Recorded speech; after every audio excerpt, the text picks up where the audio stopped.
Arthur Kane sat in his wheelchair by the fountain, the late afternoon sun warm on his face. The park was a patchwork of green and gold, a place of quiet contemplation he'd sought out for years. He watched children chase pigeons, couples stroll hand in hand, and felt a familiar, gentle ache in his joints. 60 years of living, 40 of which had been spent in demanding, unforgiving service, had earned him this quiet corner.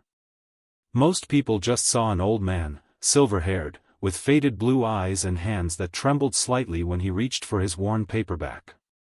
They saw the wheelchair, the symbol of his physical limitations, and assumed the rest. They assumed fragility, passivity, perhaps a touch of senility. They were, almost without exception, wrong. His peace was shattered by a cacophony of adolescent noise.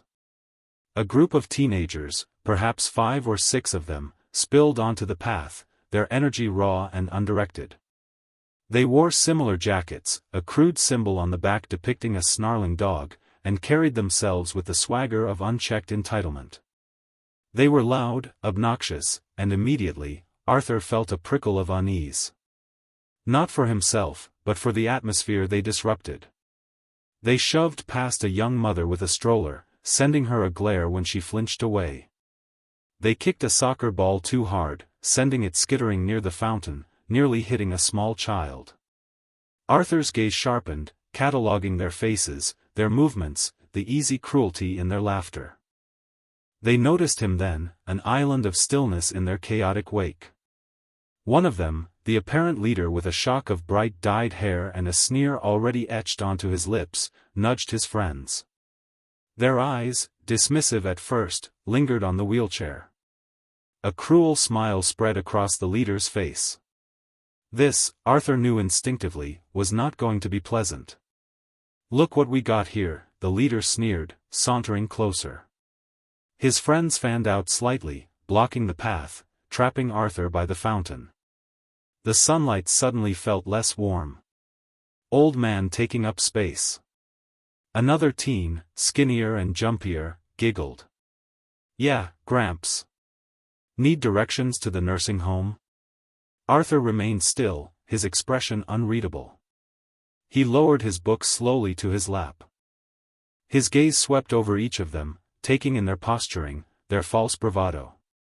He saw fear buried beneath the aggression, the kind that overcompensates by seeking out easy targets. "This park is for everyone," Arthur said, his voice quiet, level, but carrying an unexpected weight. The leader scoffed, taking another step closer, leaning down slightly, attempting to loom. "Says who? You? What are you gonna do, old-timer? Roll away?" The others laughed, louder this time. One mimed pushing a wheelchair off a cliff. The leader reached out, placing a hand on the frame of Arthur's wheelchair. It was a test, an act of casual dominance. "Maybe we just help you along." Arthur's eyes met the leader's. There was no fear in them, only a deep, cold clarity that was utterly alien to the teenager. Arthur didn't flinch.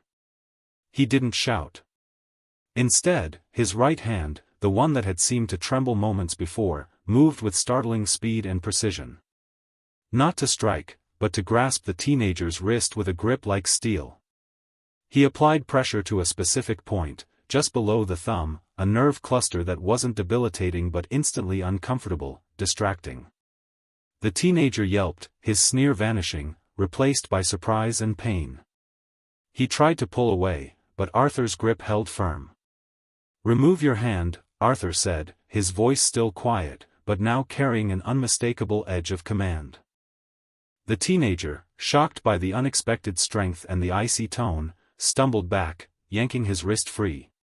He cradled it, staring at Arthur with wide, disbelieving eyes.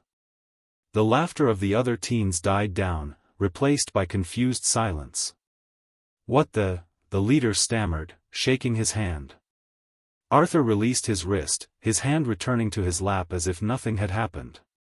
The sudden display of competence, of a strength and authority utterly at odds with his appearance, had done more to rattle them than any shout or plea.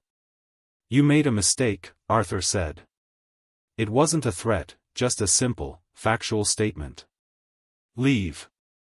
And don't bother anyone else. The leader, his face flushed with embarrassment and a rising fury, exchanged glances with his friends. They saw the shock in each other's eyes. This wasn't how this was supposed to go. They were supposed to push him around, get a rise out of him, maybe take his wallet or his phone. Not get handled by an old man in a chair. You think this is over? The leader snarled, regaining some of his bluster. You don't know who you're messing with. He glanced at the symbol on his jacket. This town belongs to the scrappers. You just made an enemy of the wrong people, old man. He pointed a trembling finger at Arthur. You'll regret this. You'll regret ever showing your face here. With a final, hateful glare, he turned and stomped away, his friends scrambling to follow, casting nervous, backward glances at the still figure by the fountain. Arthur watched them go, a faint sigh escaping his lips. Peace, it seemed, was a fragile commodity. He picked up his book, but he didn't read. His mind was already working, assessing, analyzing. The scrappers. A local nuisance, mostly petty crime, vandalism, intimidation. But their confidence today felt different. More organized, more threatening. And that symbol. The snarling dog. He'd seen something like it before, years ago, connected to something far nastier. His hand, the one that had gripped the teenager, now reached for a small, nondescript flip phone hidden in a pouch on his wheelchair. He dialed a number he hadn't called in years. It rang twice before a gruff voice answered. Yeah? Sam, Arthur said. It's Arthur. A beat of silence. Then, astonishment. Arthur? Is that really you? We thought. What's wrong? Trouble brewing, Arthur said, his gaze sweeping the park perimeter, noting exits and potential blind spots. Local pests styling themselves as something more. Scrappers. Wearing dog patches. Sound familiar? Another pause, heavier this time. The dog heads, Sam's voice was grim. They weren't supposed to still be around. Scattered after. Well, after. Looks like they regrouped, Arthur said. Maybe under new management.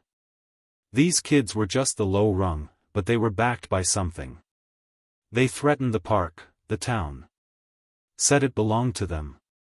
Send me your location, Sam said immediately, his voice shifting from surprise to a familiar, steely focus. And any intel you have on their setup, numbers, anything. The old network is still active, Arthur. We'll put out the word. Arthur sent a pin drop from his smartphone. The flip phone was just for the secure line. They mentioned regretting showing my face. They'll be back. Likely with their handlers. We'll be there, Sam promised. Rolling code, standby channel. Arthur closed the flip phone. The quiet of the park seemed different now, charged with anticipation. The brief encounter had shattered the illusion of his retirement. The past he had tried to leave behind was stirring. If the scrappers, or worse, the dog heads, were indeed re-establishing themselves here, this peaceful town was in grave danger. His quiet life was over. The man they thought was just an old man in a wheelchair was, in fact, a retired colonel of a highly specialized, deniable unit. And he still had friends in very capable places. He wheeled himself slowly back towards the edge of the park, his eyes scanning the street, the rooftops. The teenager's casual cruelty had opened a door to something far more sinister. He needed to be ready. He needed to understand the depth of the problem they represented.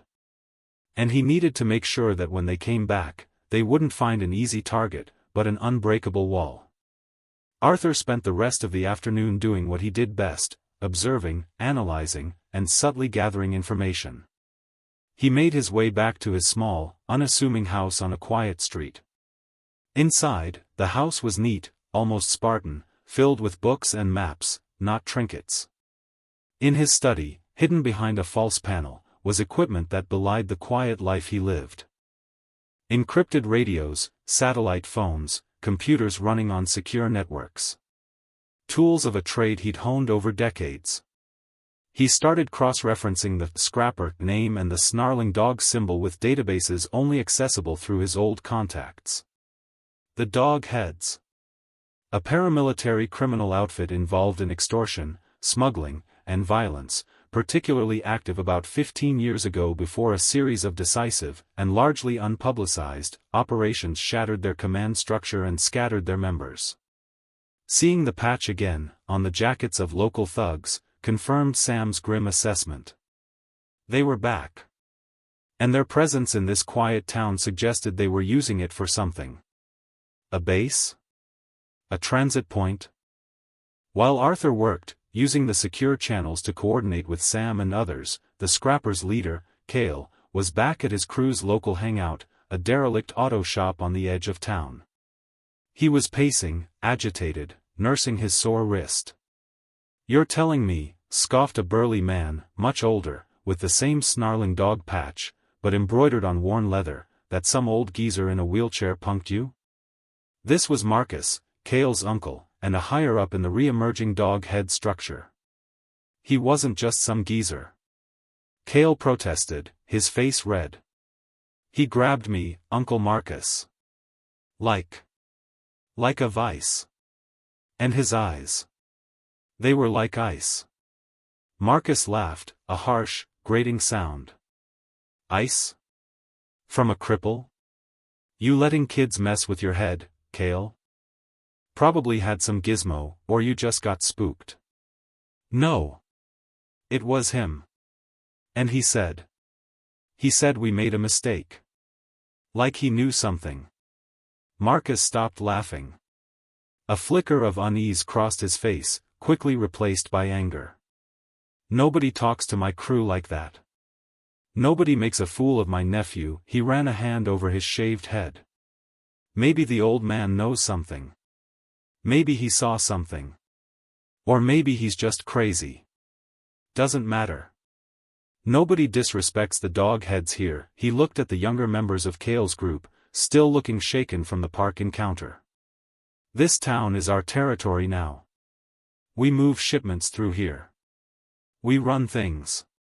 We can't have some loudmouth in a wheelchair thinking he can challenge us. What do we do?" Cale asked, eager to redeem himself. Marcus grinned, a chilling expression. "We make an example. Send a message. Not just to the old man, but to everyone here. They need to remember who's in charge." He glanced out the greasy window towards the town. "We hit him hard. Make it personal. And make sure everyone sees." Arthur, miles away, felt the shift in the wind, the subtle change in the town's atmosphere. Fear was tightening its grip again. News of the encounter in the park, distorted and exaggerated, was likely spreading. He knew Marcus. Knew his brutality, his arrogance. He wouldn't let Cale's humiliation stand. The escalation was coming. Over the next few hours, more calls came in on the secure line. Sam wasn't alone. Faces from Arthur's past, legends in their own right, were confirming their readiness. A Black Hawk pilot known only as Ghost, a demolitions expert nicknamed Boomer, a master of logistics and intelligence called the Librarian, and several others. They were scattered across the country, but their loyalty to Arthur and their unit was absolute. They were mobilizing. "Intel confirms Dog Heads re-establishing supply lines," Sam reported. "This town is a choke point. Looks like they're moving something big through here. Weapons, maybe worse. They'll react to the park incident," Arthur said, studying a map of the town. "Marcus is too proud to let it slide. They'll make a show of force. When they move," Sam said, "we move.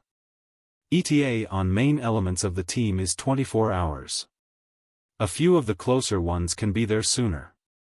24 hours might be too late if Marcus decides to really make a point," Arthur mused.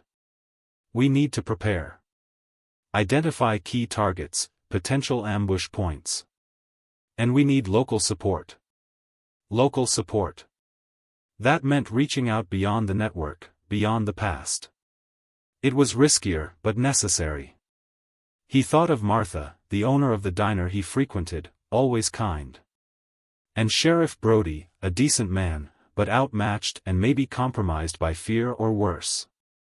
He decided to start small, with someone who had seen the Doghead's influence firsthand. Ray, the owner of the gas station just outside town, a man with quiet eyes and a faded Marine Corps tattoo. Arthur wheeled himself out the next morning, before the sun was fully up. The air was crisp, carrying the scent of pine. He made his way down the sidewalk, the wheels of his chair a soft rhythm on the concrete. When he reached Ray's gas station, Ray was wiping down the pumps. He nodded, a little surprised to see Arthur out so early. "Morning, Arthur," Ray said. "Need a fill-up?" "Morning, Ray," Arthur replied. "Need to talk." Ray paused, sensing the unusual seriousness in Arthur's tone. He put down his rag. "Inside?" Inside the small, cluttered office, the smell of coffee and stale cigarettes hung in the air. Arthur didn't mince words. He told Ray about the encounter in the park, about the scrappers, and about the deeper threat of the Dogheads. He watched Ray's face as he spoke, saw the recognition flicker in his eyes at the name, the hardening of his jaw at the implication. "Dogheads," Ray said softly, the name a bitter taste on his tongue. "Heard stories. Bad news. They're using this town," Arthur said. "And they're about to make a move. They need to be stopped. Before they poison this place completely." Ray looked at Arthur, really looked at him, past the wheelchair, past the gray hair. He saw the intensity in his eyes, the unwavering resolve. He saw, for a moment, the man Arthur used to be. "You're not just an old man in a chair, are you?"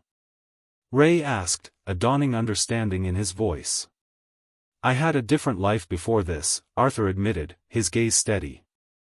"A life spent dealing with people like the Dogheads. And you think you can stop them?" Ray asked, not doubtfully, but with a kind of odd curiosity. "Not alone," Arthur said. "I have help coming. Old friends. But we need people on the ground, people who know this town, who are willing to stand up for it." Ray was quiet for a long moment. He looked out the window at his gas station, at the quiet street, at the distant houses where his neighbors slept.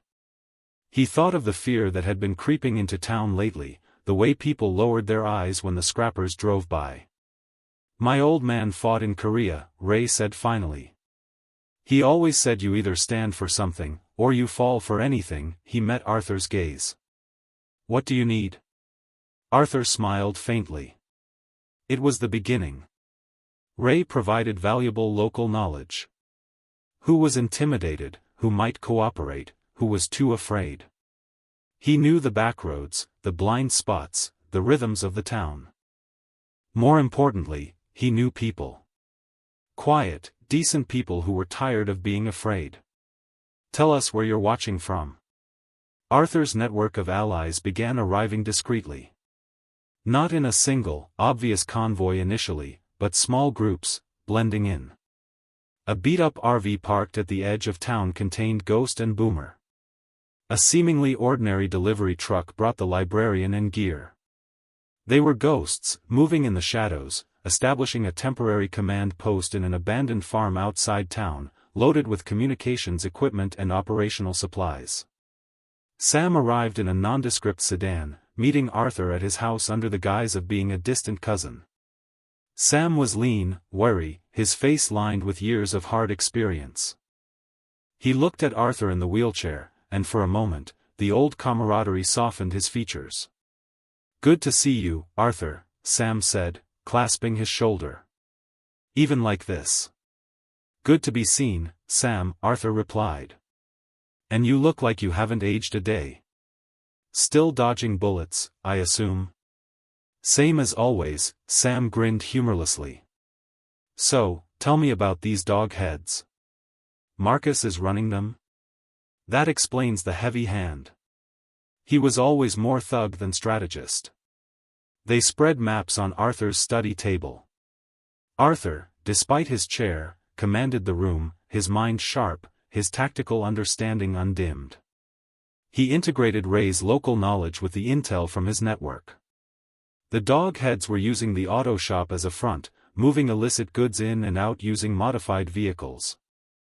Their numbers were smaller than their peak, but they were well armed and ruthless. Marcus was bringing in reinforcements, expecting a simple reprisal, not a coordinated response. Marcus will expect us to come to him, Arthur said, indicating the auto shop on the map. A direct assault would be costly. We hit their operation, not necessarily their stronghold, at first. Disrupt their flow, cut off their supply lines, isolate Marcus and his core group. Standard disruption op, Sam nodded, making notes.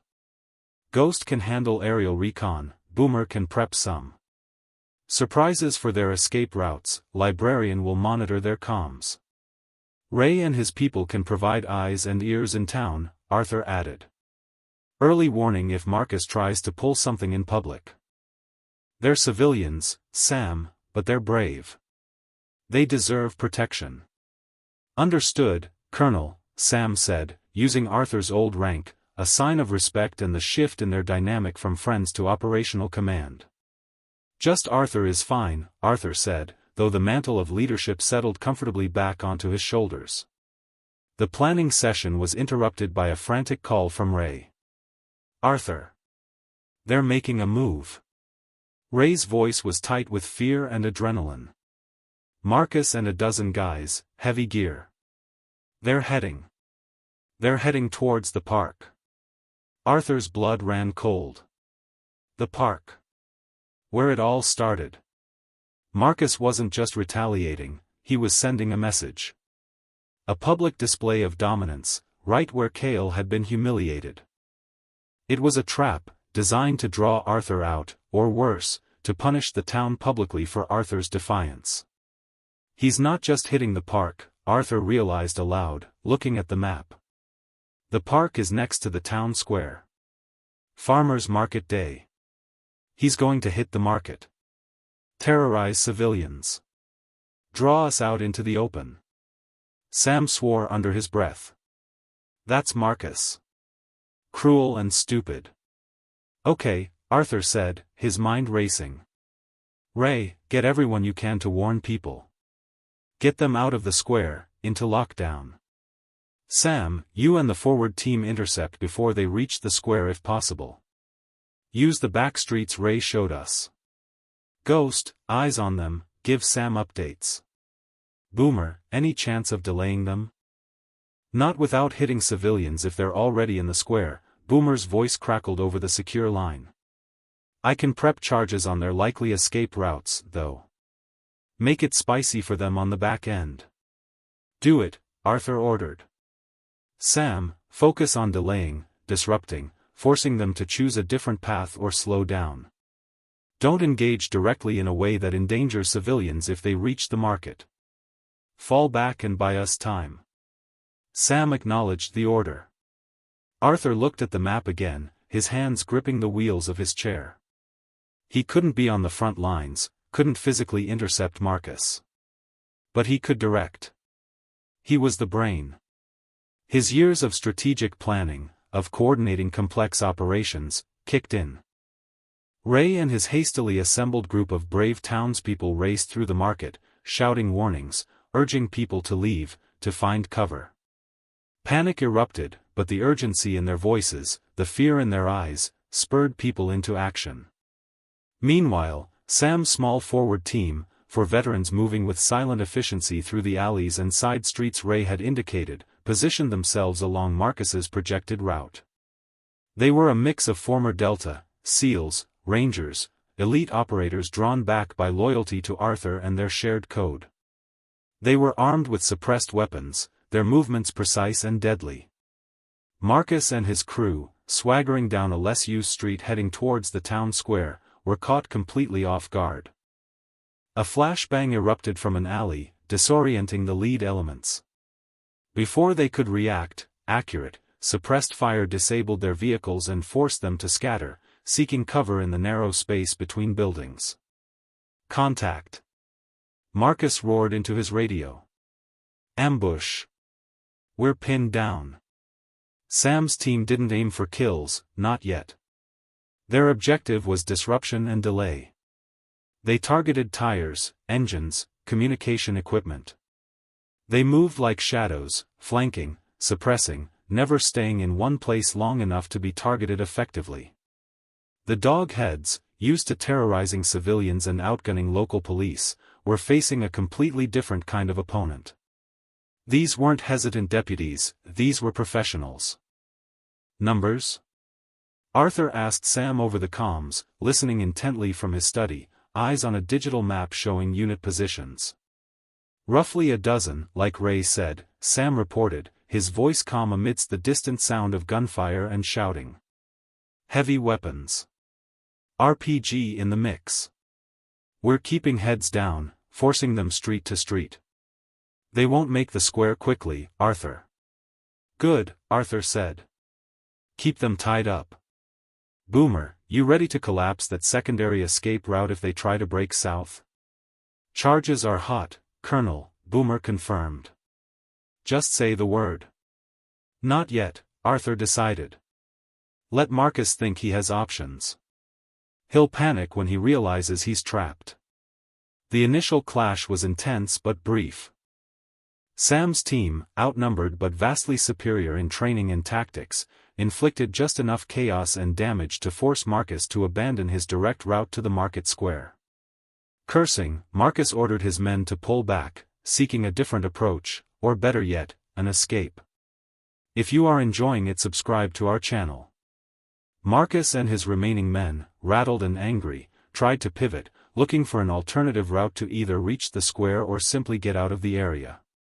But everywhere they turned, they met resistance or found their path blocked. Sam's team continued to harass them from the shadows. Boomer, guided by Ghost's overhead view, selectively detonated small charges in alleyways or at intersections, creating debris and further funneling the dog heads. We're boxed in. Marcus shouted into his radio, frustration replacing his earlier confidence. Who are these guys? He didn't know he was fighting ghosts from his past, directed by a man he had dismissed as an invalid.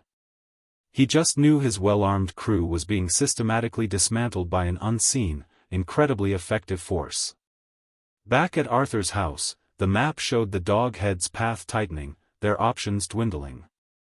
Arthur watched their movements, predicting their next likely attempt to break free. They're going to try and push east, Arthur said. Towards the old industrial district. Fewer civilians, but it's a maze of derelict buildings. Dangerous ground. We can intercept them there, Sam said. Use the terrain to our advantage. No, Arthur said, a new plan forming in his mind. Let them go. Guide them there. That's where we finish this. Sam paused. The industrial district? That's doghead territory, or was. They know that place like the back of their hand. Precisely, Arthur said, a glint in his eye. They'll be overconfident. They'll think they have the advantage. But we have something they don't. He explained his strategy. The industrial district had been doghead territory. Which meant Arthur's unit had studied it extensively years ago during the original operations against them. They had maps, schematics, knowledge of underground tunnels, vantage points, even forgotten demolition plans from defunct businesses. They knew the district better than the current generation of dogheads did. We let them run into our trap, Arthur concluded.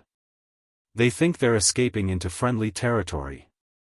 They're running into our kill box.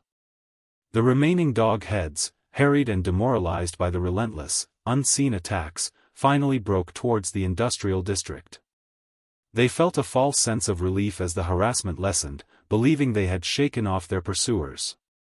As they entered the maze of abandoned warehouses and crumbling factories, Ghost reported their progress from above. Boomer confirmed the charges were ready at key choke points. Sam and the rest of the Allied team moved into pre-planned positions, using the decaying structures for cover and concealment. Arthur, back at his house, felt a surge of adrenaline, the familiar calm focus of command. He was miles away, confined to his chair, but he was there in spirit, guiding every movement, anticipating every counter. Marcus, leading his battered crew through the shadows of the industrial park, felt a growing unease. It was too quiet. The harassment had stopped too suddenly. "Fan out," he ordered, his voice hoarse. "Something's not right." But it was too late. From the rooftops, from behind mountains of scrap metal, from the dark interiors of warehouses, fire erupted. Precise, controlled bursts. Not random spraying, but deliberate shots targeting legs, shoulders, weapons. The dog heads went down, screaming, confused. Boomer triggered a series of concussive charges along a street, collapsing a section of wall and blocking a potential escape route. Another charge sealed off the far end of a long alley. The dog heads were trapped. Marcus found himself alone, most of his men incapacitated or surrendering. He stumbled through the darkness, panic setting in. He heard voices then, calm and professional, closing in. "Dog head leader, stand down." Sam's voice echoed through the ruins. "Surrender now. You're surrounded." Marcus, cornered and desperate, saw a chance. An old service tunnel entrance, half hidden by debris. He knew this tunnel. It led to a culvert outside the district. He scrambled towards it, hoping to vanish into the underground. But as he reached the entrance, a figure emerged from the shadows within the tunnel. Not one of Sam's team. This figure was older, moving with a slow, deliberate gait, yet emanating an aura of quiet authority. It was Arthur. Arthur sat in his wheelchair, positioned just inside the tunnel entrance. He held a suppressed pistol steadily in his lap, pointed not at Marcus, but slightly to the side. The lights from Sam's team's flashlights glinted off the worn metal of his chair, casting long, dancing shadows. Marcus froze, his eyes wide with disbelief. "You? How?" "You shouldn't have come back, Marcus," Arthur said, his voice calm, devoid of triumph or malice. "And you shouldn't have threatened this town. Or the park. Get out of my way, old man." Marcus roared, raising his weapon. Arthur didn't move. "Put the gun down. It's over." Marcus hesitated for only a second. His arrogance, his desperation, overcame his fear. He raised his rifle, aiming it shakily at the man in the wheelchair. Before Marcus could fire, Arthur's hand moved with impossible speed. Not to his own weapon, but to a small, almost invisible device attached to his chair arm. He pressed a button. A high-pitched, unbearable sound erupted from hidden speakers Arthur had strategically placed within the tunnel earlier, using his knowledge of the old district's layout. It was a sonic weapon, non-lethal but designed to incapacitate. The sound frequency hit Marcus like a physical blow, overwhelming his senses. He screamed, dropping his rifle, clutching his head, collapsing to his knees. Sam and his team rushed forward, securing the writhing Marcus. Arthur remained still, watching as the last vestige of the dog head's leadership was taken into custody. "Nice touch, Arthur," Sam said, looking from Marcus to the wheelchair and back. "Sonic weapon? Never thought you'd go for something so high-tech." "Always evolving, Sam," Arthur replied, a hint of a smile touching his lips. "Can't rely solely on the old ways. Besides, it saves wear and tear." With Marcus captured and his remaining forces neutralized, the fight was over. Ray and his group of townspeople emerged cautiously, their fear replaced by awe and relief as they saw the scene unfolding, the captured criminals, the professional, quiet men who had arrived in the convoy, and Arthur Kane, the unassuming man in the wheelchair, clearly in charge. Local law enforcement, led by Sheriff Brody, who had wisely stayed out of the initial firefight on Arthur's advice but was now needed to process the prisoners, arrived on the scene. Brody, a man who had seen the Doghead's influence corroding his town but felt powerless to stop it, looked at Arthur with a mixture of astonishment and gratitude. "Arthur," Brody said, shaking his head. I had no idea." "Just doing my part, Sheriff," Arthur said calmly. "These men are Dogheads. Marcus Tate. They were using your town for smuggling. My friends and we decided to help you clean house." The cleanup was swift and efficient. The surrendered Dogheads were secured. Evidence of their smuggling operation was found at the auto shop and other locations identified by Arthur's team. The familiar military convoy that had rolled in wasn't military at all, of course, but a collection of veteran operators, using their skills and resources to protect the innocent. Their vehicles, though civilian, were rugged and purposeful, designed for rapid, coordinated movement, hence, the convoy. In the immediate aftermath, the town slowly exhaled. The fear that had gripped it for weeks, months, began to dissipate. People helped each other clean up minor damage, checked on neighbors. Ray's gas station became an impromptu hub for sharing news and offering assistance. Arthur remained a quiet presence, overseeing the final stages, ensuring loose ends were tied up. His allies, the men and women of his old network, began to melt away as discreetly as they had arrived, their mission accomplished. They shared handshakes, quiet words of respect, and promises to keep in touch. "You did good, Arthur," Sam said, before getting into his sedan. "Really good.